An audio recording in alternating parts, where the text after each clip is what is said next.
Captain Han Deho stood on the bridge of the Indomitable, watching the stars streak past as his ship jumped through hyperspace.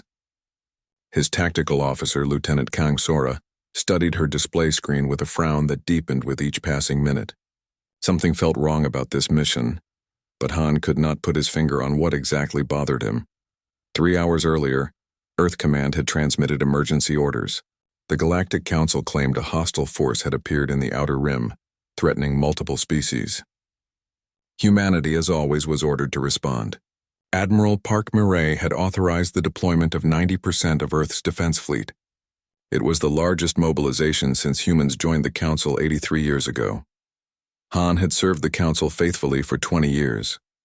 He had fought in 6 wars, protecting species he barely understood. Each time humans bled while others profited. But that was the arrangement. Humanity provided military strength, and in return they received technology and a seat at the galactic table. It seemed like a fair trade, or so Han had convinced himself over the years. Back on Earth, Ambassador Choi Bonwa sat in the council chambers, feeling increasingly uneasy. The emergency session had been called suddenly, without the usual protocols. The council members, representatives from 12 different species, whispered among themselves in their native languages. Choi noticed they avoided looking at her directly. The Velcros, the reptilian species that held the most power in the council, seemed particularly nervous. The council leader, a massive Velcros named Velcros Prime, stood before the assembled representatives. His scales shimmered under the chamber lights as he announced the threat in the Outer Rim, but Choi noticed something strange. He provided no evidence, no sensor readings, no communication logs. Just words. She raised her hand to ask questions, but Velcros Prime ignored her completely. In the Antarctic research facility buried 2 miles beneath the ice, Dr. Yoon Ji-won monitored the fleet's departure with growing concern. She had been working on classified projects for Earth Command for 15 years, and she had developed an instinct for danger. That instinct screamed at her now. She pulled up the communication logs between Earth and the Council stations, applying decryption algorithms she had developed in secret. What she found made her blood run cold. Encrypted transmissions between Council species had increased by 400% in the last week. The pattern suggested coordination, planning. She immediately contacted Admiral Park Murray at Earth Command. Park sat in her command center, surrounded by holographic displays showing the positions of every human ship in the galaxy. At 58 years old, she had seen more combat than most soldiers half her age. She had learned to trust her instincts, and right now those instincts told her something terrible was about to happen. When Yoon's message came through, Park read it 3 times. Then she quietly began issuing orders to the skeleton crew remaining around Earth. She told them to bring the orbital defense platforms online and to prepare for possible combat. She did not explain why. She did not have proof yet, only suspicion and a scientist's encrypted data. Captain Han's fleet reached the designated coordinates in the Outer Rim after 18 hours of faster-than-light travel. His sensors immediately began scanning for the hostile force. Minutes passed, then an hour, then 2 hours. The tactical displays remained empty. No hostile ships, no debris from battles, no energy signatures suggesting weapons fire. Nothing. Kang looked up from her station. "Sir, there's nothing here. The space is completely empty." Han felt his stomach tighten. "Expand the search radius. Check neighboring systems." They searched for 3 more hours. Every system came back clear. The threat did not exist. At that exact moment, alarms began screaming at Earth Command. Park watched in horror as her displays lit up with hostile contacts. Council ships, hundreds of them, dropped out of hyperspace around 7 human colonies simultaneously. They had appeared without warning, without declaration, without mercy. The first missiles struck the Europa mining station. Commander Nam Taejin, stationed on Mars, watched the feeds with disbelief as the station exploded in a ball of superheated gas. 12,000 people died in seconds. Then the Council ships turned their weapons on the Mars colony itself. Nam immediately ordered evacuation protocols. Civilians rushed toward transport ships while the colony's defense forces prepared to buy them time. The Council bombardment began before half the civilians had escaped. Nam watched residential domes crack and shatter, spilling atmosphere and people into the void. Back in the Council chambers, Choi finally understood. She stood from her seat, her voice sharp. "What have you done?" Velcros Prime turned to face her. His expression, as much as his alien features allowed, showed satisfaction. "Humanity has grown too powerful, Ambassador. Your species advances too quickly, demands too much, questions our authority. Today we correct our mistake of welcoming you to the galaxy." Council guards moved to restrain Choi. She fought them, managing to activate her communication device before they ripped it from her hand. "Earth, this is Choi. The Council has betrayed us. This was planned. They sent our fleet away to leave Earth defenseless. All colonies are under attack. This is..." The transmission cut off as a guard struck her across the face. They dragged her from the chamber while the other council members watched in silence. Captain Han received the distress signals all at once. 7 colonies, 7 different systems, all under massive attack by council forces. His crew stared at their displays in shock. Then the rage came. "Set course for the nearest colony," Han ordered. "Maximum speed. Combat alert to all ships." But Kang had already done the calculations. "Sir, at maximum speed we're 18 hours away from the nearest colony. The others are even farther. We can't save them all." Han gripped the edge of his command console until his knuckles turned white. He had been a soldier for 2 decades. He had made hard choices before. But this was different. He would have to choose which colonies to save and which to abandon. He would have to choose who lived and who died. On Earth, Park watched the slaughter through satellite feeds. The Council had planned this perfectly. They had studied human defenses for 83 years, learned every weakness, inserted backdoors into human technology. Engineer Lee Hyemin discovered one such backdoor in the FTL drives of Earth's remaining ships. If activated, it would shut down every human vessel simultaneously. Park made a decision. She ordered Yoon to begin emergency protocols. Deep in the Antarctic facility, Yoon accessed files that had been sealed for over 200 years, files that contained humanity's darkest secret. The Europa station fell completely. Sergeant Bae Junho transmitted final tactical data before the station's reactor exploded. 4 million humans died in the first day of the attack. The Council broadcast their justification across the galaxy, claiming humanity had violated dozens of agreements, had developed forbidden weapons, had threatened galactic peace. It was all lies. Han's fleet split into 3 groups, racing toward the colonies they might be able to save. 4 colonies would receive no help.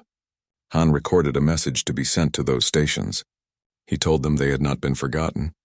He promised their deaths would be remembered. He swore the Council would pay for this betrayal. On Earth, Admiral Park Mirai sat in the command center and calculated how long Earth's defenses could hold. 72 hours. Maybe less. She looked at the data Yoon had sent her. The weapon. The terrible, awful weapon that humanity had buried rather than use. She opened a secure channel to Yoon. "Activate Project Tombstone. Authorization code Park Omega 7. We're out of options." Yoon hesitated for only a moment, then her fingers moved across the controls. In hidden facilities across Earth, weapon systems that had been dormant for centuries began powering up. Humanity was about to show the galaxy exactly what they were capable of when pushed to extinction. The war had just begun. The Mars colony burned. Commander Nam Taejin stood in the damage control center, watching through cracked windows as Council ships systematically destroyed everything humans had built over 50 years. The red dust of Mars now mixed with smoke from burning habdomes. Bodies floated in the thin atmosphere where emergency bulkheads had failed. Nam had managed to evacuate 60% of the civilian population. The transports had jumped to hyperspace just minutes before the Council's second wave arrived. That meant 40% remained, 16,000 people trapped in a war zone with no hope of rescue. They looked to him for leadership, for hope, for a miracle he could not provide. His communication officer, a young woman barely out of training, worked frantically to maintain contact with Earth. "Sir, I have Admiral Park on secure channel." Park's face appeared on the screen. She looked exhausted. "Commander, what's your situation?" "We have 16,000 civilians trapped in the lower HAB sections. Defense grid is at 30%. I estimate we have 6 hours before the Council breaks through our shields." Nam kept his voice steady. A commander did not show fear even when facing certain death. "Hold as long as you can. We're working on something here." Park paused. "Taejin, I need you to understand. Help may not come in time." "I understand, Admiral. We'll make them pay for every meter." Nam cut the transmission. His crew did not need to hear the truth. They needed to believe rescue was possible. Across the solar system, engineer Lee Heeman worked in the belly of Earth's largest orbital platform. She had found the backdoor codes in the FTL drives 3 hours ago. Now she was searching for more. The Council had been planning this betrayal for years, maybe decades. They would have inserted fail-safes and kill switches in every piece of technology they had shared with humanity. She was right. Every power system, every weapon array, every communication relay had hidden code buried deep in its programming. Code that could shut down human technology with a single transmission. Yemen worked with a team of 50 engineers, racing to purge the sabotage before the Council activated it. Her supervisor, an older man named Park Dong-yun, wiped sweat from his forehead. How is this even possible? We've been using this technology for 80 years. They gave us the technology, Yemen said bitterly. They built in the weaknesses from the start. We trusted them, and they used that trust to prepare for our destruction. In the Outer Rim, Captain Han made the hardest decision of his life. His fleet could reach 3 colonies in time to make a difference. 4 others were too far away. He split his forces, sending his fastest ships to the 3 nearest colonies. The other 4 would face the Council alone. Lieutenant Kang stood beside him, tears streaming down her face as she transmitted the abandonment orders. Han wanted to comfort her but found no words. What could he say? That military necessity required, sacrificing millions? That some had to die so others might live? The words tasted like ash in his mouth. The Council attacked the New Sol colony with overwhelming force. The colony's defense commander, a veteran named Cho Hyun-woo, knew they were outmatched. He had 3 light cruisers against 30 Council warships, but he did not surrender. Instead, he used the colony itself as bait, drawing the Council ships closer. When they came within range, Cho ordered the colony's fusion reactors to overload. The explosion destroyed 15 Council ships and damaged twice that many. 300,000 human civilians died in the blast. But Cho's sacrifice bought time for the mining ships to escape with another 100,000 survivors. His last transmission was simple. For humanity. Captain Shin Doyen commanded a small fleet of stealth ships that had been conducting reconnaissance when the war began. His 12 vessels were designed for intelligence gathering, not combat. But Shin was not about to sit idle while his species faced extinction. He took his fleet deep into Council space, using the chaos of the attack to slip past their defenses. His target was not military. Shin planned to strike at the Council homeworlds directly. It was a suicide mission, but he did not care. If humanity was going to die, the Council would learn the price of betrayal. Back on Earth, Dr. Yoon Ji-won stood in the heart of the Antarctic facility. Before her, massive cylindrical devices rose 30 meters to the ceiling. They were kinetic missiles, but not ordinary weapons. These missiles could accelerate to 90% of light speed. At that velocity, they carried the destructive power of multiple nuclear weapons. And they were essentially unstoppable. The technology was ancient, developed during Earth's early space age. When humanity first reached the stars, they had built these weapons as a deterrent. Then they had realized how terrible they were. A single missile could sterilize a planet. So they had buried them, hoping never to use them. Yoon initialized the launch sequences. Targeting data appeared on her screens. 12 Council homeworlds, 12 missiles. If she launched them, billions would die. She hesitated, her hand over the final authorization button. Admiral Park's voice came through her earpiece. Ji-won, I know what I'm asking, but they're going to exterminate us. If we don't act now, humanity dies. All of us. Yoon thought of the 4 million already dead. She thought of the colonies burning. She thought of children dying because alien species had decided humanity was too dangerous to exist. Her hand pressed the button. Deep beneath the ice, launch tubes opened. 12 missiles rose into the Antarctic sky on pillars of fire. They climbed through the atmosphere, oriented toward their targets and engaged their main drives. Within minutes, they were traveling at relativistic speeds, invisible to normal sensors, impossible to intercept. The missiles would take 6 days to reach their targets. 6 days for the Council to understand what was coming. 6 days to decide if they would continue their extermination or sue for peace. Han's fleet reached the Busan colony just as the Council began their final assault. His ships crashed into the enemy formation with reckless abandon. Human vessels were smaller, weaker, and outnumbered 3-1. They fought anyway. Pilot on, Seolgi led a squadron of fighters against a Council destroyer. The massive ship's point defense systems shredded her wingmen, but Seolgi did not waver. She flew straight into the destroyer's hangar bay and detonated her fighter's reactor. The explosion ripped through the ship's interior, splitting it in half. Seolgi died along with her entire squadron, but the destroyer died with them. Han watched the battle and felt pride mixed with grief. Humanity was losing this war, but they were making the Council pay dearly for their victory. On Mars, Nam's defenses finally collapsed. Council troops breached the perimeter and began advancing into the HAB sections. Nam gathered his remaining soldiers, maybe 200 fighters against thousands of Council troops. They would not win.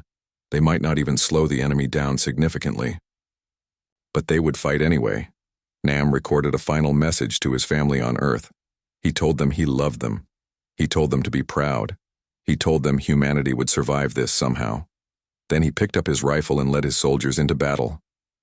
The fighting in the Mars tunnels was brutal. Council soldiers had better weapons and armor, but humans had desperation and rage. They used the tunnel's tight confines to their advantage, turning every corner into a killing ground.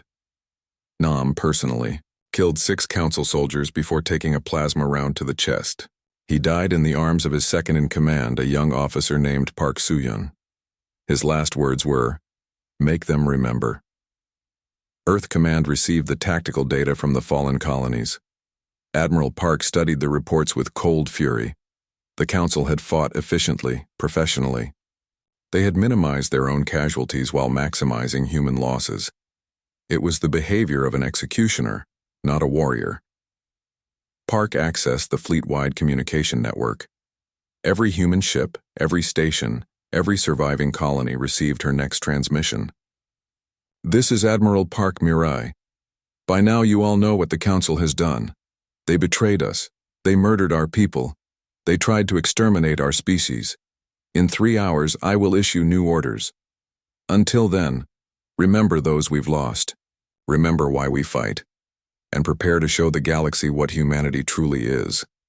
Engineer Lee successfully purged the sabotage code from Earth's remaining defense fleet. The ships were free from Council control. But the cost had been high.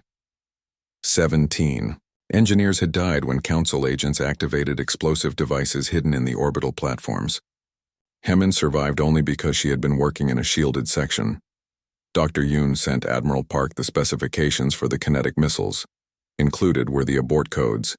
The weapons could be destroyed remotely if necessary, but doing so required transmitting a signal that Council forces could intercept. If the Council obtained those codes, they could stop the missiles themselves. It was a calculated risk. Park decided to send the codes anyway. She wanted the Council to know humanity could show mercy. She wanted them to understand that humans chose restraint, not because they lacked the power to destroy, but because they were better than their enemies. The message went out on all Council frequencies. It contained precise coordinates for each kinetic missile, their current velocities, and their targets. It also contained a simple statement: "You have 6 days to withdraw all forces from human space and agree to our terms. Otherwise, 12 of your homeworlds will be destroyed. The choice is yours. We await your response." The galaxy held its breath. Humanity had just threatened to commit genocide on a scale not seen in 10,000 years. The Council had to decide: continue the war and lose billions of their own people, or accept that they had awakened something terrible. The Galactic Council chambers erupted into chaos when they received Admiral Park's message. Representatives from 12 species shouted at each other in dozens of languages. Velcros Prime tried to restore order, but even his authority meant nothing in the face of potential extinction. A counselor from the Methoran species, insectoid creatures who valued logic above all else, demanded immediate calculations. Their mathematicians worked for 20 minutes before delivering their verdict. The human missiles could not be intercepted. Even if every council ship converged on the projectiles, the kinetic energy involved made them impossible to stop. Impact would occur in exactly 5 days, 18 hours, and 32 minutes, 12 homeworlds, billions of lives, the price of betraying humanity. In the council prison, Ambassador Choi Bonhwa listened to the guards arguing outside her cell. They were scared. Good. They should be. She had spent 2 days in captivity studying their behavior, learning their routines, identifying weaknesses. The Velcros were strong and fast, but they relied too heavily on their physical superiority. They did not expect a human diplomat to be dangerous. Choi had learned hand-to-hand combat during her military service 30 years ago. She had kept up her training not because she expected to need it, but because she refused to be helpless. Now that training would serve her well. When a guard brought her food, Choi struck. She moved faster than the Velcros expected, targeting pressure points she had identified from medical databases. The guard went down hard. Choi took his weapon and communication device before slipping out of the cell. 2 more guards tried to stop her in the corridor. She shot them both. The facility alarms began screaming, but Choi was already moving. She had memorized the layout from her time walking to and from interrogations. 3 minutes later, she was in the shuttle bay. 5 minutes after that, she was accelerating away from the council station, jumping into hyperspace before their defense grid could lock onto her small ship.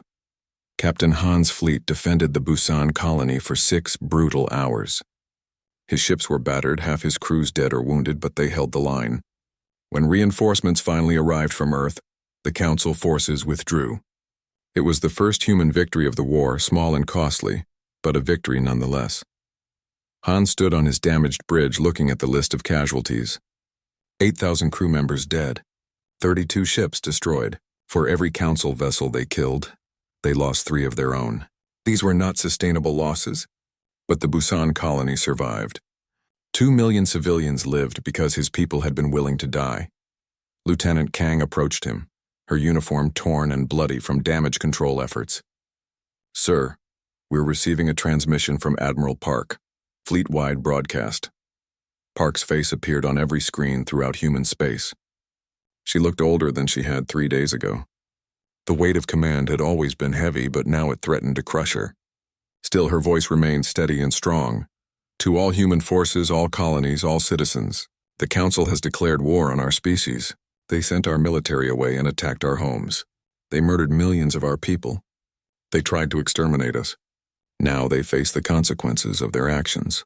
In response to their betrayal, I have authorized the use of kinetic weapons against 12 Council homeworlds. These weapons will impact in 5 days unless the Council meets our demands for complete withdrawal and reparations." Park paused, letting her words sink in. "I know some of you question this decision. I question it myself. We are threatening billions of innocent lives to save our own.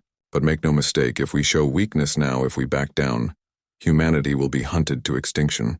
The Council must learn that we cannot be killed without terrible cost. They must understand that humans are not prey. We are survivors. We are warriors. And when pushed to the edge of extinction, we will drag our enemies into the void with us." She leaned forward, her eyes hard. "To the Council I say this.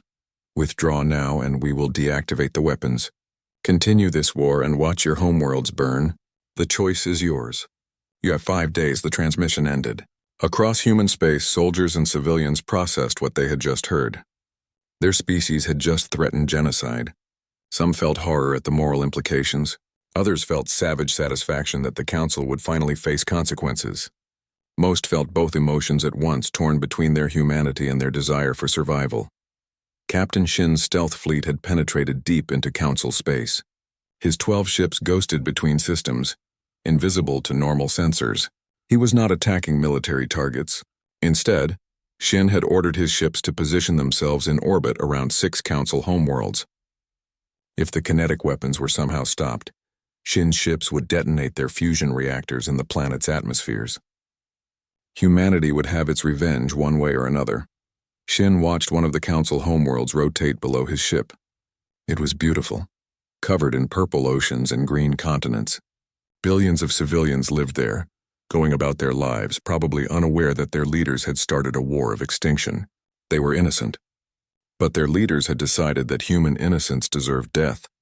Shin hardened his heart against sympathy. On Earth, Dr. Yoon monitored the kinetic weapons' progress. The missiles were functioning perfectly, accelerating toward their targets at 90% of light speed. She had the abort codes ready. One transmission and the weapons would self-destruct. But that transmission would not be sent unless Admiral Park gave the order. Yoon tried to sleep but could not. She kept thinking about the people on those 12 worlds. Children playing, families eating together, workers building and creating and living. All of them would die if the Council did not surrender. All of them would die because Yoon had pushed a button. She told herself it was not her fault. The Council had started this war. They had murdered humans by the millions, but the guilt still weighed on her soul. She was a scientist, not a soldier. She had built things her entire life.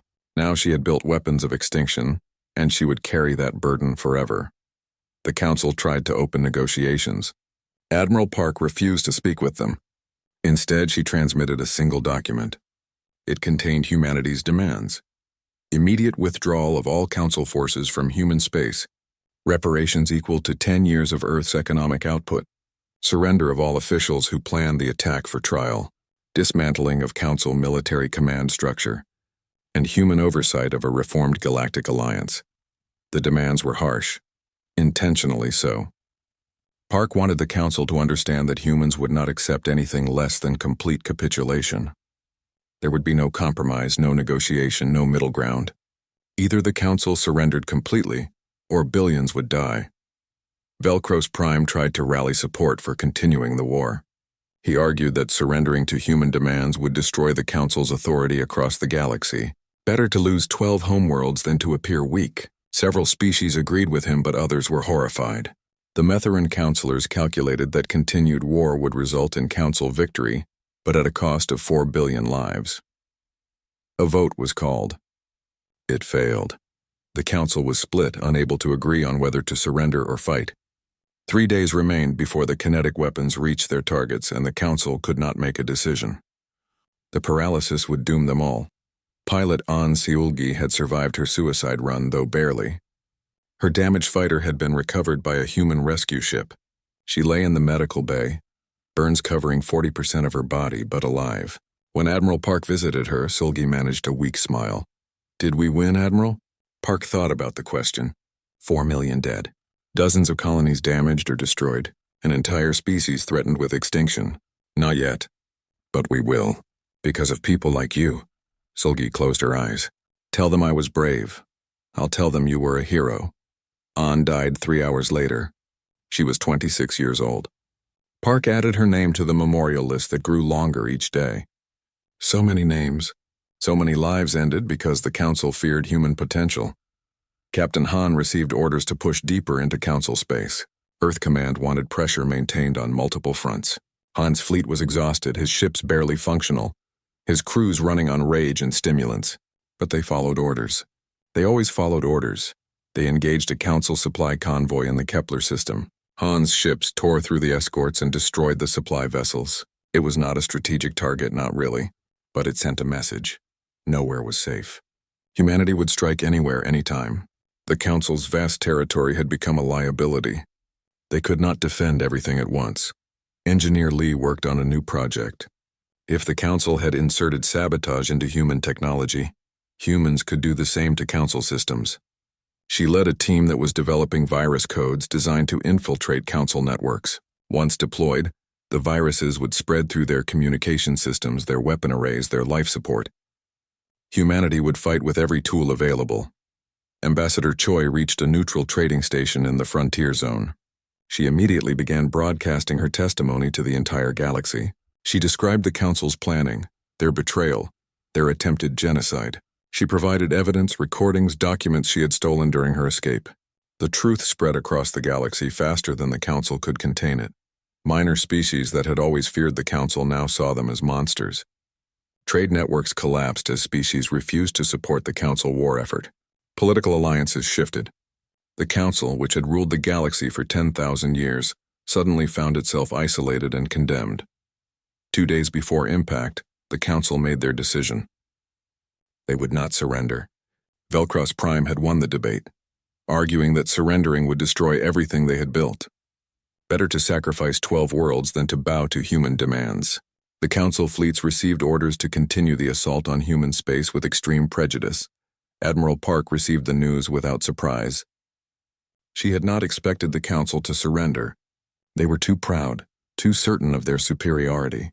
They still thought of humans as servants, not equals. That perception was about to change permanently. Park opened a channel to every human ship, station, and colony. She spoke only one word, but that word echoed across human space like thunder. That single word changed everything. It was not an order to fire. It was not a call to retreat. It was something far more primal, far more terrifying. That word was humanity's answer to the question the galaxy had been asking for 83 years. What were humans really? Were they civilized beings or barely contained savages? Were they builders or destroyers? Could they be trusted with power? The word answered all those questions. It defined humanity in a way no treaty or diplomatic speech ever could. It was permission and command and promise all at once. When the galaxy heard that word, they finally understood what humans truly were when pushed to extinction. Admiral Park Mirai spoke the word that would be remembered for 10,000 years. The word that would make humans the most feared species in the galaxy. The word that meant the Council had made a fatal mistake in believing humans could be exterminated without cost. She said, retribution. The word echoed through every human military channel, every civilian broadcast, every personal communication device. Retribution. It was not a complex tactical order. It did not require explanation or clarification. Every human in the galaxy understood exactly what it meant. No prisoners, no mercy, no surrender. Captain Han heard the word and felt something shift inside him. For 20 years he had fought the Council's wars with honor and restraint. He had followed rules of engagement, protected civilian populations, treated prisoners with dignity. All that was over now. The Council had shown humanity what they truly were. Now humanity would return the favor. His tactical officer, Lieutenant Kang, looked up from her console. Her face was pale but determined. Sir, new orders from Fleet Command. We are to engage all Council forces with maximum prejudice. Rules of engagement are suspended. We are authorized to use any means necessary to destroy the enemy. Han nodded slowly. Relay to all ships. From this moment forward, we fight to win. Nothing else matters. The human fleet changed its tactics immediately. Before they had fought defensively, trying to protect colonies and minimize casualties. Now they attacked with savage efficiency. Human ships did not retreat when damaged. Instead, they accelerated toward enemy vessels, using themselves as weapons when their ammunition ran out. A destroyer called the Daejeon lost its main weapons in a Council ambush. Its captain, a woman named Yu Jaemin, did not withdraw. Instead, she ordered maximum acceleration directly at the Council flagship. Her crew had 15 seconds to evacuate in escape pods. Most did not make it. The Daejeon struck the flagship at 40% of light speed. The resulting explosion destroyed both ships and damaged 6 others nearby. The Council forces had never faced an enemy willing to die to kill them. They began to understand that they were not fighting soldiers anymore. They were fighting survivors who had nothing left to lose. On Earth, Engineer Lee deployed her virus codes into the Council communication networks. She used captured equipment and stolen access codes to insert the programs. Within hours, the viruses spread through Council systems like wildfire. Weapon arrays began firing on friendly ships. Life support systems shut down randomly. Communication channels transmitted false orders. The Council's technological advantage evaporated as their own systems turned against them. Dr. Yoon watched the kinetic weapons continue their journey. 2 days until impact. The Council had not surrendered. She checked the abort codes again, knowing they would not be used. Admiral Park had made the decision. Billions would die. The moral weight of that choice would haunt humanity forever. But survival required hard choices. Ambassador Choi continued her broadcast campaign from the neutral station. She had gathered testimonies from survivors, footage of the attacks, evidence of Council planning. The galaxy watched in horror as the truth became undeniable. The Council, who claimed to be defenders of civilization, had tried to commit genocide. Minor species began breaking away from Council authority. Trade routes closed, diplomatic ties severed. The Council's power structure, built over 10,000 years, crumbled in days. Velcros Prime tried to maintain control, but his authority meant nothing when species refused to follow his commands. Captain Shin's stealth fleet continued monitoring the Council homeworlds. His ships remained undetected, weapons armed, ready to strike if the kinetic weapons somehow failed. Shin watched the civilian populations below and felt nothing. His homeworld's colony had been one of the 4 Han's fleet could not reach in time. Everyone Shin had known outside the military was dead. His parents, his sister, his childhood friends, all gone. The Council had taken everything from him. He would gladly take everything from them. The Council attempted one final desperate move. They had developed a quantum warhead, a weapon forbidden by galactic law for 8,000 years. The weapon could crack a planet's crust, causing catastrophic geological failure. It was a weapon of extinction, and they pointed it at Earth. Velcros Prime made the decision personally. If humanity would not back down, if they would destroy Council homeworlds, then Earth would die first. The Council fleet carrying the quantum warhead began accelerating toward the solar system. They would arrive in 36 hours, 6 hours before the kinetic weapons reached their targets. Commander Nam had died on Mars, but his sacrifice became legend. The footage of his last stand spread through human space. Soldiers watched him fight impossible odds, never surrendering, never begging, never showing fear. His final words, "Make them remember," became humanity's battle cry. Park Soo-hyun, who had held Nam as he died, led the surviving Mars defenders in a breakout operation. They captured 3 Council ships and escaped the planet. Soo-hyun took command of the captured vessels and immediately began raiding Council supply lines. She had 200 soldiers and 3 stolen ships. It should not have been enough to matter. But Soo-hyun fought with the fury of someone who had nothing left to lose. Her raiders destroyed 10 times their number in Council vessels. Admiral Park detected the Council fleet carrying the quantum warhead. Her intelligence network, finally free from Council sabotage, identified the weapon within hours. Earth had 36 hours to live. Park's remaining defense fleet could not stop such a large force. She did not have enough ships, enough weapons, enough time. She sent a message to Commander Soo-hyun. "We need a miracle. The Council is coming to destroy Earth with a quantum warhead. Can you intercept?"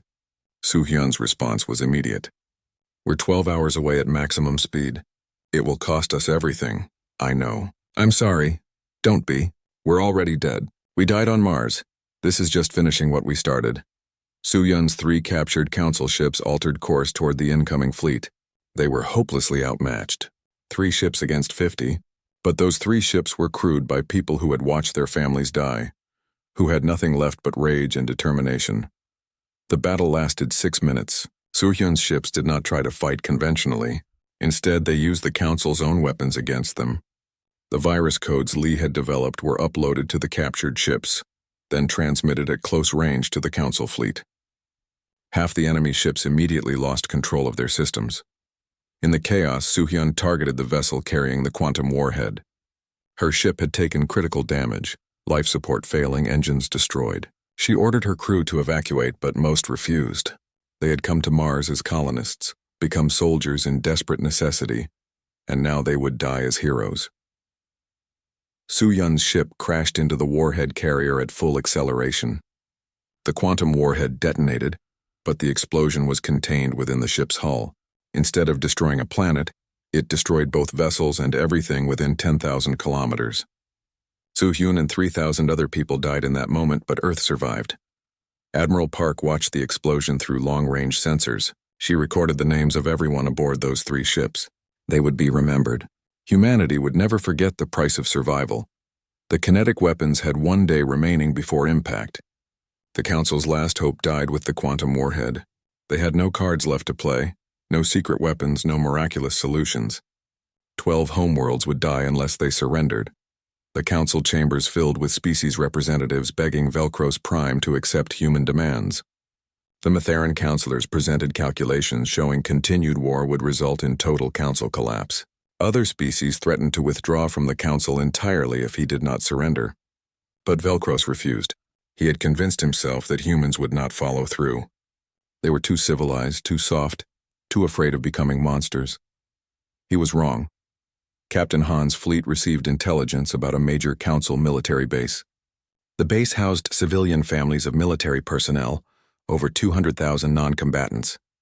Before the war, Han would have avoided attacking such a target. Now he did not hesitate. His ships bombarded the base until nothing remained but debris and corpses.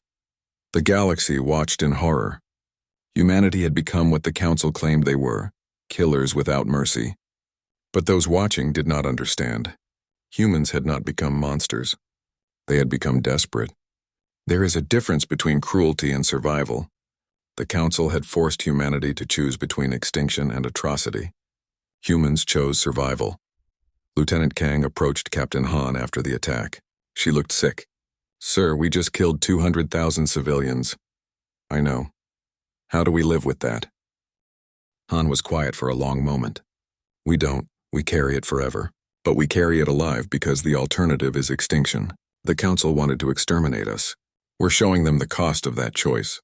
If that makes us monsters, so be it. At least we'll be alive monsters." Dr. Yoon had the same conversation with her team. Engineers who had built weapons of mass destruction struggled with what they had done. Some could not handle the guilt and took their own lives. Others buried their feelings and continued working, knowing their species needed them. All of them would carry scars that would never heal. Admiral Park did not sleep. She could not. Every time she closed her eyes, she saw the faces of the dead. Millions of humans killed by the Council. Billions of Council civilians who would die in hours. She was responsible for all of it. The weight should have broken her, but Park was made of stronger material. She would carry this burden until her dying day, but she would not break. Not yet. Not while her species needed her.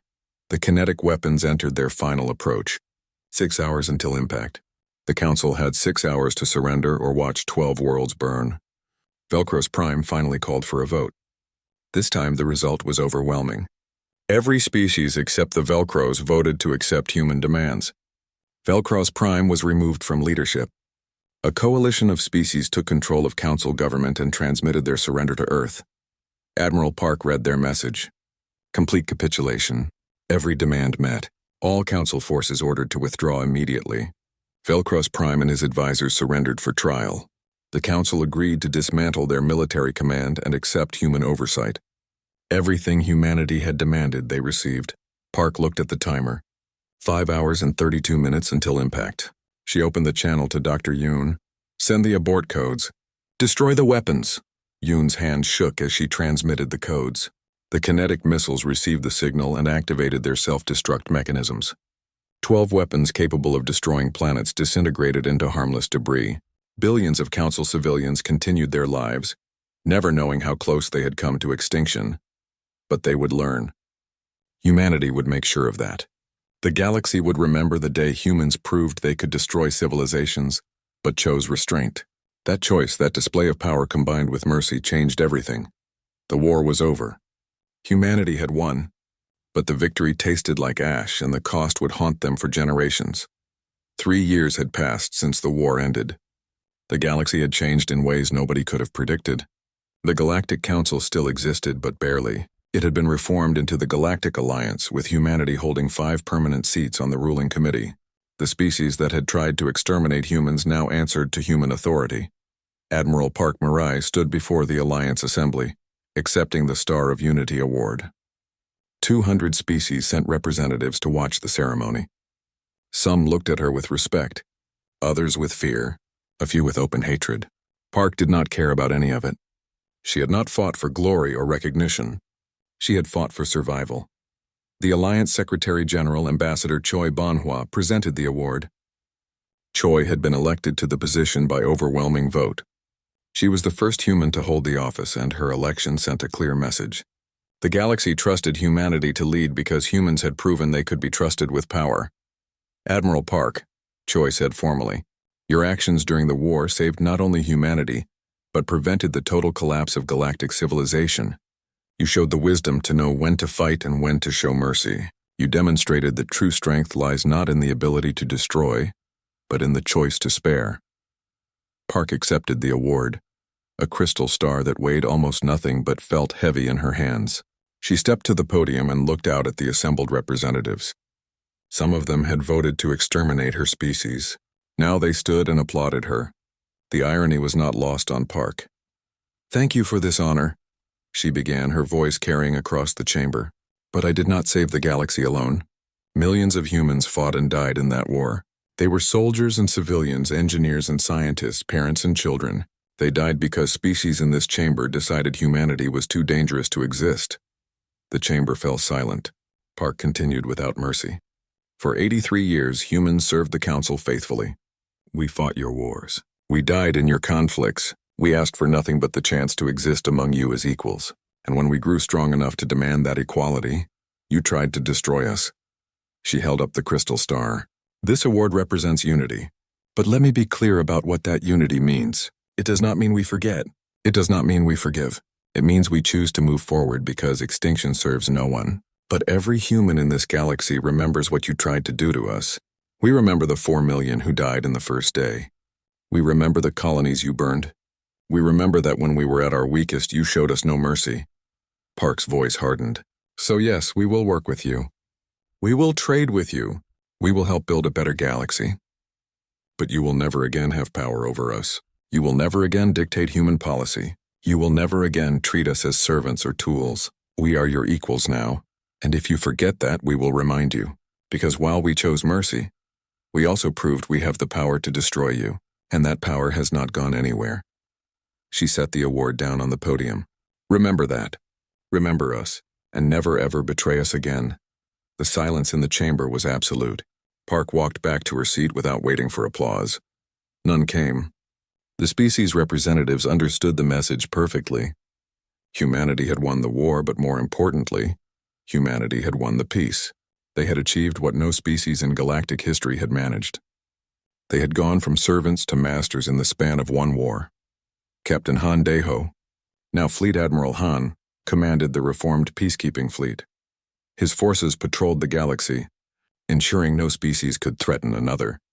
The fleet was massive, larger than the old Council military ever was, and it was entirely under human command. Han stood on the bridge of his flagship, the Indomitable. The ship had been rebuilt after the war, upgraded with the best technology from 200 species. It was the most powerful warship in the galaxy, and it flew under human colors.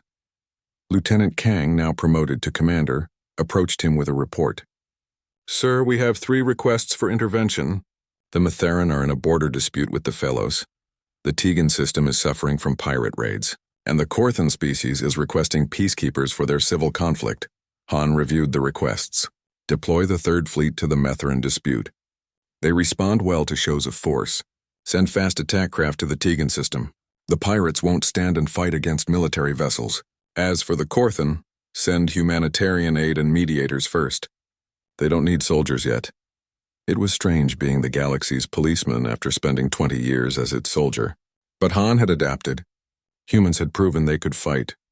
Now they were proving they could lead. The galaxy watched carefully, waiting to see if humans would become tyrants or protectors. Han was determined to prove humanity could be both when necessary. Dr. Yoon Ji-won led the Alliance Ethics Committee on Weapons Research. Her job was to ensure no species developed weapons of mass extinction. It was deeply ironic that the woman who had activated kinetic weapons now policed others. But Yoon understood the assignment. She knew the cost of such weapons. She had paid that price in nightmares and guilt. The committee had banned 7 weapon types and restricted research on 12 others. Some species complained about human hypocrisy. Humans had used kinetic weapons after all. Yoon's response was always the same. Yes, we did.